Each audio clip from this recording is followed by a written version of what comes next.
3, 2, 1. Here we go!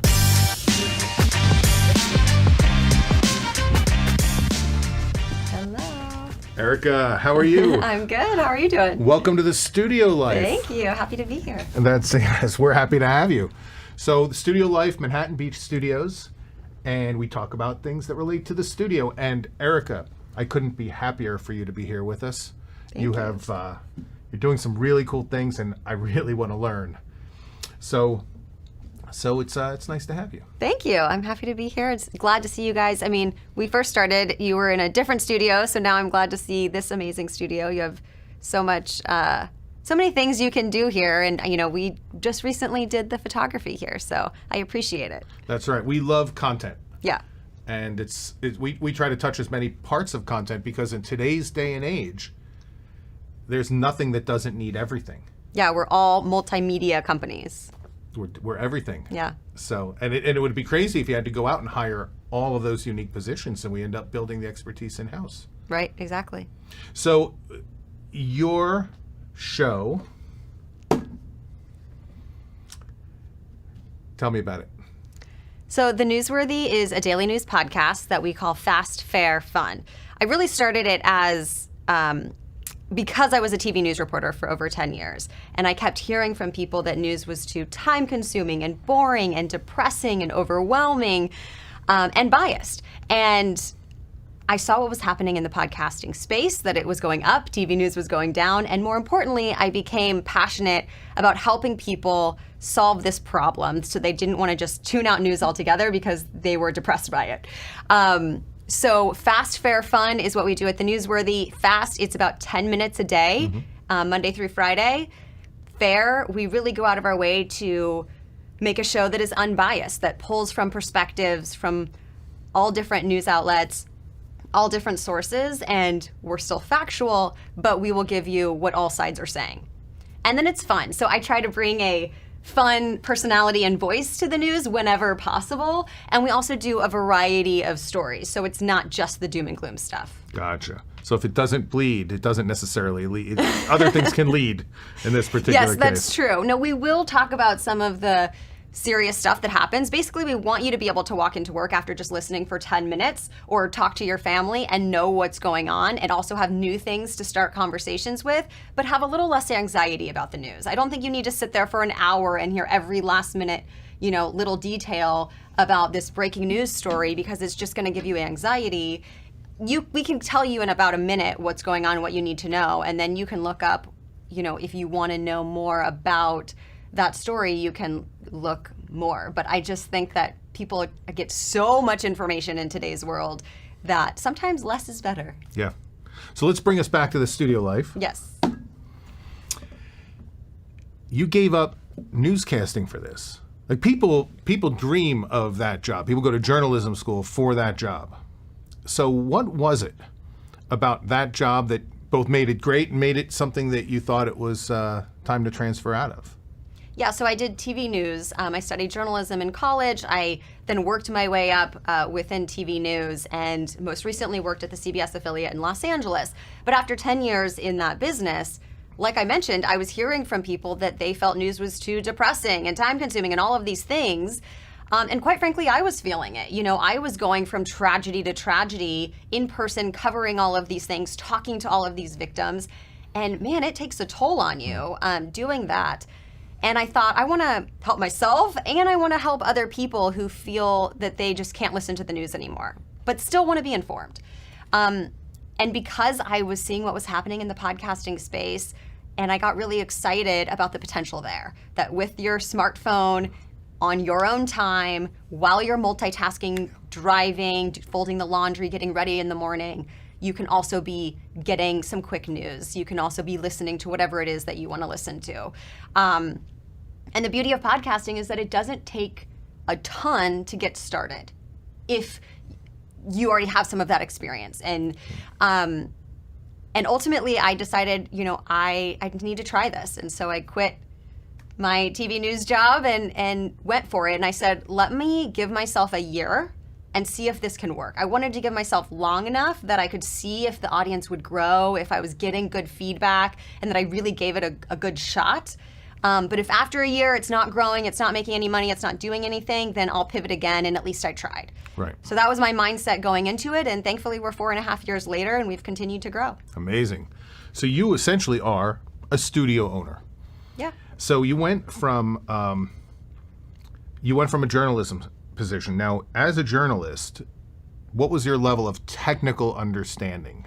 You have, obviously, in the case of TV news, you have camera ops, you have audio techs, you have... Well, we do in big cities. So when it's funny because I had to use more technology the smaller the city I worked in. So it was funny because I had learned nonlinear editing in college, and then I went to my first job in a small town in Missouri and had to learn how to do tape-to-tape editing, because that was the equipment that they still had at the time.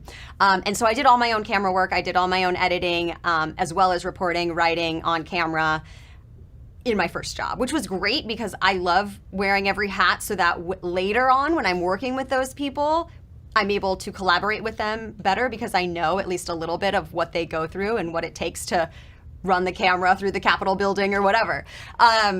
So that's, I learned a lot in college, and then I actually did it throughout my career. And then as I got into bigger cities, I was able to work with a team that had some of that stuff. So had some knowledge. Now, am I familiar with all the latest and greatest stuff today? Probably not. But I at least can, edit on a timeline, basically, and run a camera on its auto level.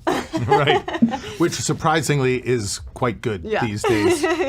So you're now doing almost all of this by yourself.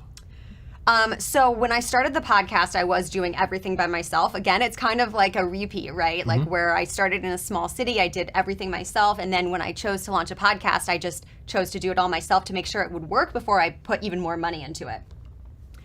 Now that we've grown the show, I have an audio editor and a team of writers and stuff that help me as well. But it didn't start out that way. And I still can step in and do some of it if needed. So but I don't have the level of knowledge that you guys do, obviously. Yeah, but sometimes I think we know too much.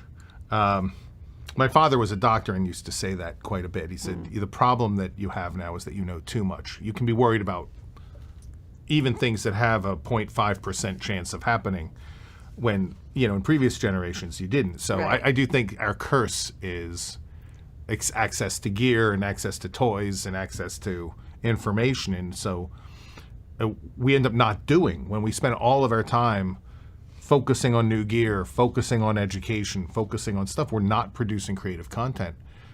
And it's a devastating trade-off.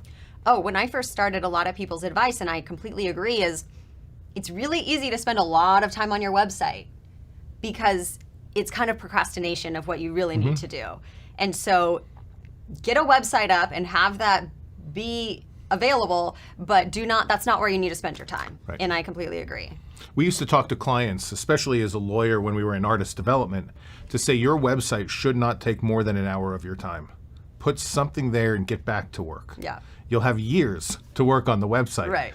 But if you use the website as an excuse to not start, you'll never start. There will always be excuses out there. And websites have killed a lot of businesses. Taking a year or 2 years to work on your website's killed a lot of businesses. Right. Unless you're a web developer and that's your business, you don't need to do that. But a web developer working on their own business website may be a problem too. True. So anyway, when you record, because you've built an audience now. We were talking about. I mean, you're on your road to 1 billion. You're in the tens of millions at this point in overall views, overall downloads. Tens of millions. Yeah. Tens of millions. I mean, eventually we're going to hit 1 billion on this thing. Yeah. So you're somebody who has seen what this can accomplish. When you record at night, 11 o'clock at night, how many people are in the room with you? It's just me. Just you. Yeah. You have a teleprompter? I have a script on my computer, yeah. And you're audio primarily, so you're not focusing on the camera. Right. And you have your microphone? Yep. Are you going direct into the computer? Yes. And what's your program? I'm embarrassed to tell you. So because I just have a single track and I'm literally just recording it into my computer and then I send it off to the audio editor, I honestly just use GarageBand. Oh my God. Okay, You all right. might want to cut that out. No. I think this gets to the point, and it's kind of where I figured we were going with this, which is you don't need anything.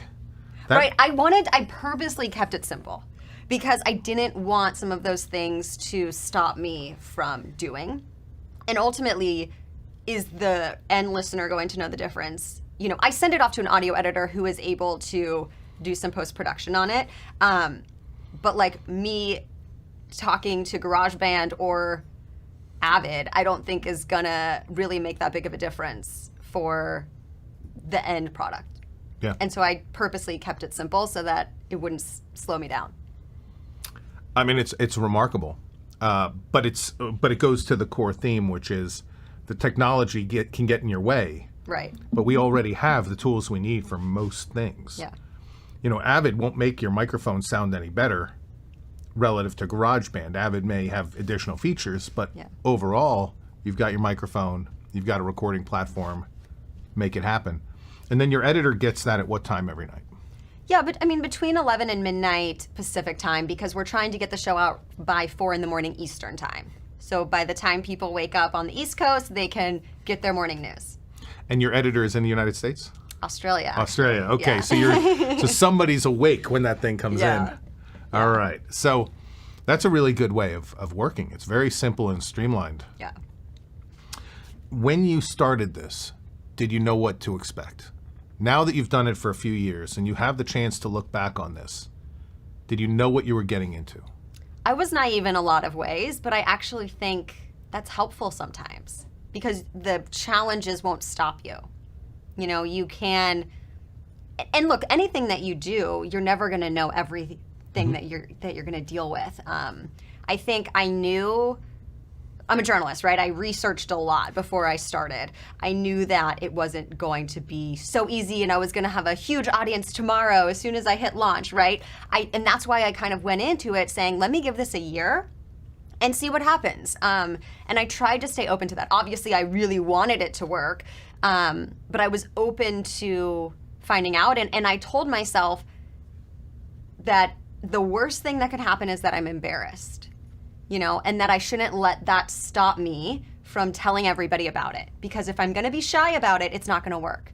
I have to email everybody I know to let them know that I'm launching this. I have to, you know, scream it from the rooftops because otherwise I didn't give it my all.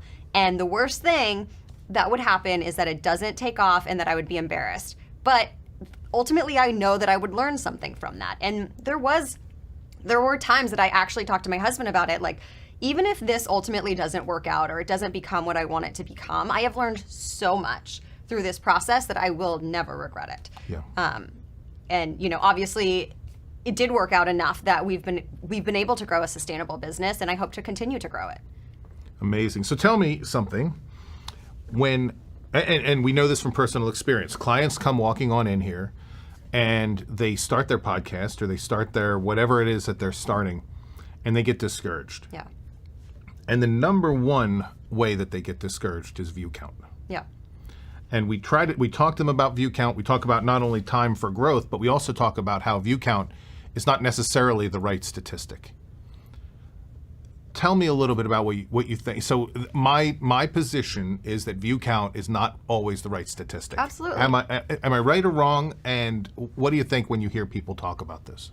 I agree. I have a couple things to say about this. One, you're exactly right in my opinion that you have to know what your goal is and focus on those things. So view count or listenership doesn't matter if your goal is to convert your audience, right? Because you could have millions of people who are not interested at all in your service that you're trying to market through your podcast, and you're going to make zero money off of them because you're not running ads and you're just trying to market something that they don't care about.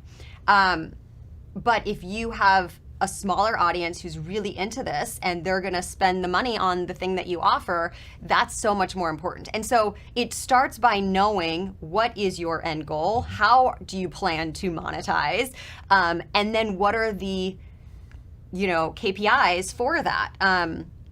So for me, I am a little bit rare where it does matter what my audience size is because I make most of my money through advertisements. And so I do need the size to be able to sell sponsorships, and we have a pretty broad topic of news that isn't as niche, but that's rare. And I would say more people are probably using podcasting, and it's a smarter way to go about it probably, to sell their own services or products, or even to network. Like, let's say you just want to be more known in your industry to get a better 9 to 5. And so you start a podcast on the side. You're just using it to network through having people on your show within your industry and having a reason to ask them interesting questions. Then it doesn't matter at all what your audience is, because you're making those relationships with the people that you're having on your show. So find out what your goal is, and then figure out what are the things that I want to spend my time on to reach that goal. And it is not always listenership or viewership. I mean, it's easy to argue that it's pretty rare for it to be truly about viewership. Yeah. It's harder and it takes longer. I mean, these are the things we talk about every day, which is the greatest value you could possibly have is if you could give a CEO a gift in your industry, somebody you might need to call down the road. Yeah. And one of the gifts you can offer is an additional platform for them to talk about the issues that are concerning to them, or the products that they're offering. There's so many ways at succeeding in this space.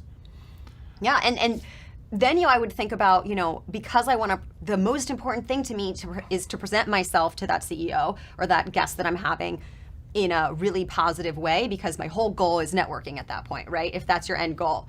Then you spend your time on researching your questions, researching your guests, following up with a gift to that guest. And so for me, when I have guests on, I want to have a good relationship, but it's not like my end goal is to build a relationship with every guest that I have on. So I'm going to spend some time following up with them, but that's not the thing that matters the most to me. And so I might spend my time elsewhere.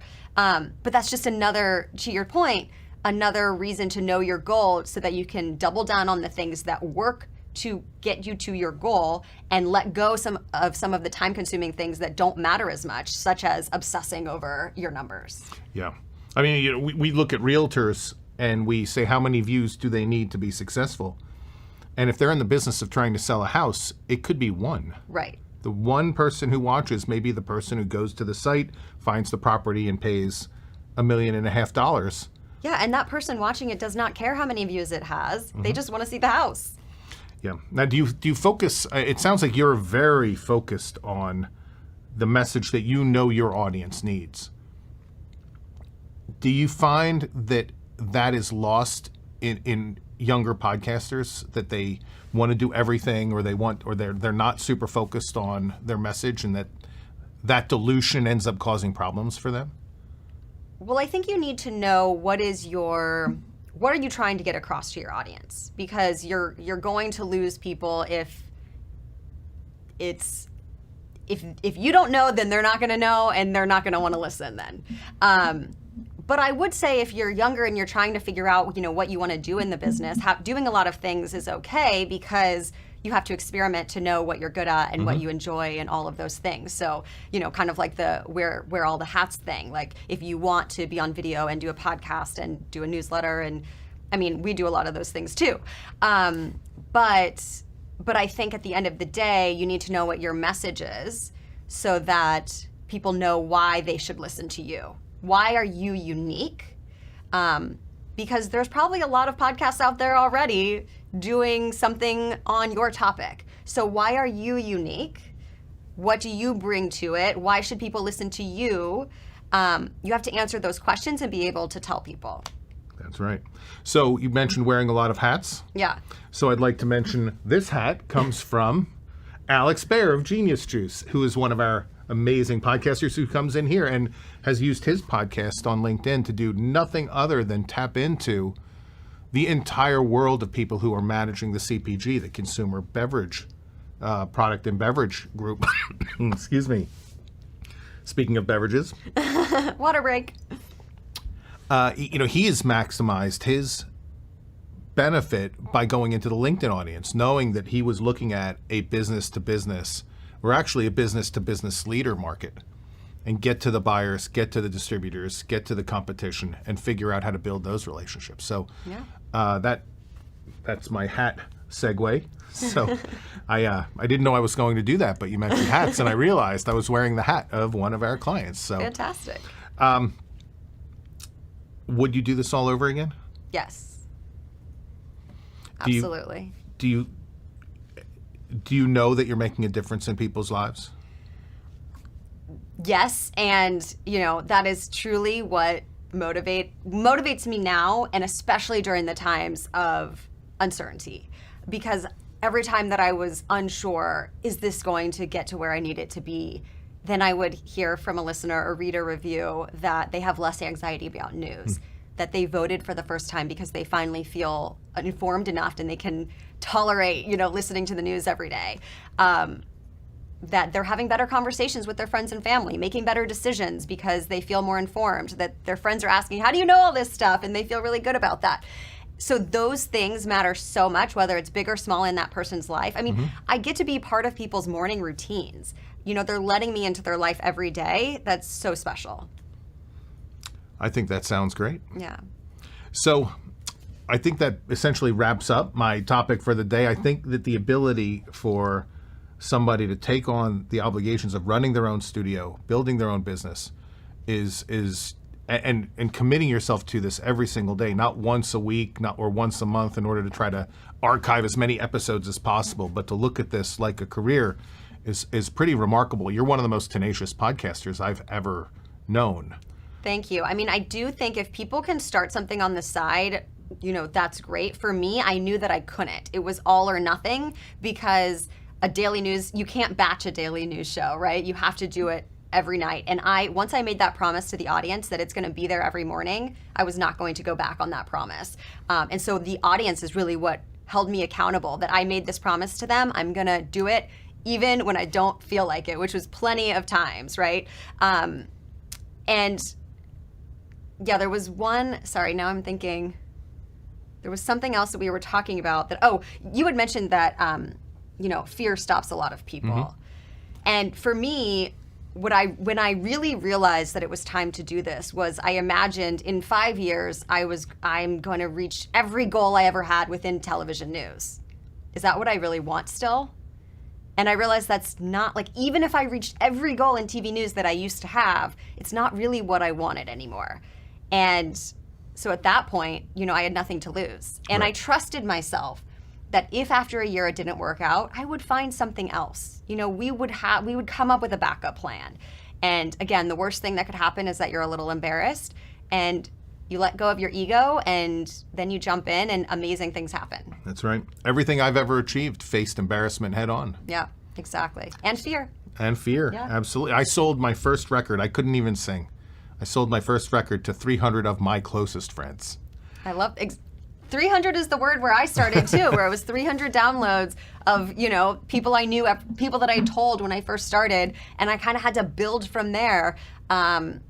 So I knew it was going to take time. And look, there are still times when I'm like, I want to be even bigger. I want to do these things. And I have to stop and say, all right, what action am I going to take today? What are my goals? And when do I really want to stop and evaluate? Because the worst thing somebody can do is try to decide whether they should keep going on their worst day, right? You should decide whether to keep going on your best day, or on the day that you have set out. I gave myself a year. I was not going to quit before then, and I was really going to take an objective look at how far I had come at that time, instead of wasting time throughout that year of wondering where is this going to go and doubting myself. Just full steam ahead until you've set that date on your calendar. Okay, now let me take an objective look at where we're at. Yeah.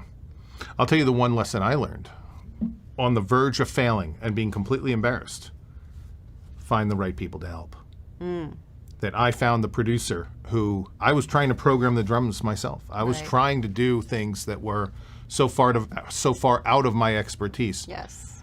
But that there are good people around you, and there are great people around you, and some of them, and they're standing by waiting to help you out. All you need to do is recognize that you might need a hand. Absolutely. And it makes it more fun when you can work with other people too. Yeah.